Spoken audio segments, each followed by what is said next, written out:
Shalom Bapak Ibu yang diberkati oleh Tuhan. Dalam anugerah Tuhan kita bersyukur hari ini kita masih dapat berjumpa. Dan mari kita akan merenungkan firman Tuhan. Tema yang akan saya sampaikan dalam renungan singkat ini adalah narkolema. Saudara, perkembangan ilmu pengetahuan dan kemajuan teknologi memiliki pengaruh yang sangat besar bagi peradaban manusia modern sekarang ini. Itu sebabnya tidaklah heran kemajuan teknologi memberikan dampak yang sangat luar biasa, baik dampak secara positif maupun dampak secara negatif. Dan salah satu dampak yang negatif dari kemajuan teknologi, maka ada istilah yang namanya narkolema. Narkolema adalah singkatan dari narkoba lewat mata. Dan ini merupakan sebuah penyimpangan. Karena orang-orang yang narkolema, mereka mengalami apa yang namanya kecanduan terhadap narkoba lewat mata ini. Yaitu kecanduan situs-situs pornografi. Betapa sangat berbahaya akan perkara ini. Mengapa saya katakan demikian? Karena setiap detik ternyata ada 28.000 pengguna internet yang melihat situs-situs yang tidak berkenan ini, yaitu situs-situs pornografi.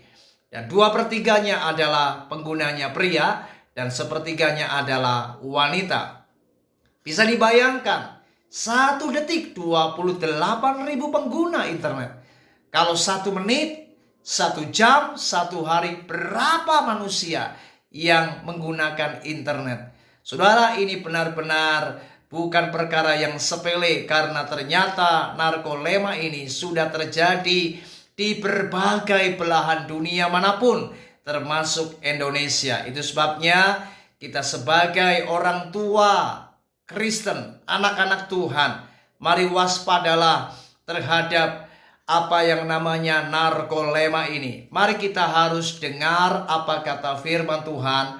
Mari kita baca di dalam 1 Tesalonika 4 ayat yang ketiga dan ayat yang ketujuh. Demikian bunyi kebenaran firman Tuhan. Karena inilah kehendak Allah, pengudusanmu, yaitu supaya kamu menjauhi percabulan. Ayat 7. Allah memanggil kita bukan untuk melakukan apa yang cemar, melainkan apa yang kudus. Ingat saudara, Allah memanggil kita untuk melakukan apa yang kudus dan bukan apa yang cemar. Bahkan firman Tuhan berkata, jauhilah percabulan. Ini adalah sebuah perkara yang sangat penting. Karena orang-orang yang tidak menjauhkan dirinya dari percabulan, maka mereka akan jatuh ke dalam dosa perzinahan. Saudara, orang-orang yang mengalami narkolema ini bukan hanya dapat merusak diri mereka sendiri. Menurut dokter, orang-orang yang narkolema, otak bagian depan mereka rusak. Namun ada beberapa hal yang lebih serius, karena orang-orang yang narkolema bisa jatuh ke dalam dosa perzinahan dan bisa melakukan tindakan kejahatan. Itu sebabnya mari kita harus benar-benar serius akan perkara ini. Mari taati firman Tuhan, didik anak-anak kita di dalam takut akan Tuhan, supaya mereka menjauhi percabulan dan mereka tidak menjadi anak-anak Tuhan yang narkolema. Saudara, ternyata inilah dunia yang kita hadapi. Betapa sangat mengerikan iblis di akhir zaman ini menggunakan media sosial. Lewat apa yang kita lihat dari semua media sosial yang ada, maka ini merupakan sebuah cara iblis untuk menjatuhkan anak-anak Tuhan, menjatuhkan banyak orang. Itu sebabnya kita harus berhati-hati dengan apa yang namanya narkolema ini. Ingat, bertekunlah dalam membaca firman Tuhan, karena inilah merupakan salah satu cara untuk kita membentengi diri kita. Karena dengan kita membaca firman Tuhan, kita tahu apa yang namanya kebenaran. Kita bisa membedakan mana yang baik, mana yang jahat, mana yang dikenan Tuhan dan mana yang tidak diperkenan oleh Tuhan. Dan itu sebabnya mari jadilah anak-anak Tuhan yang takut akan Allah. Sebab ketika kita melanggar firman Allah, kita melakukan dosa di matanya.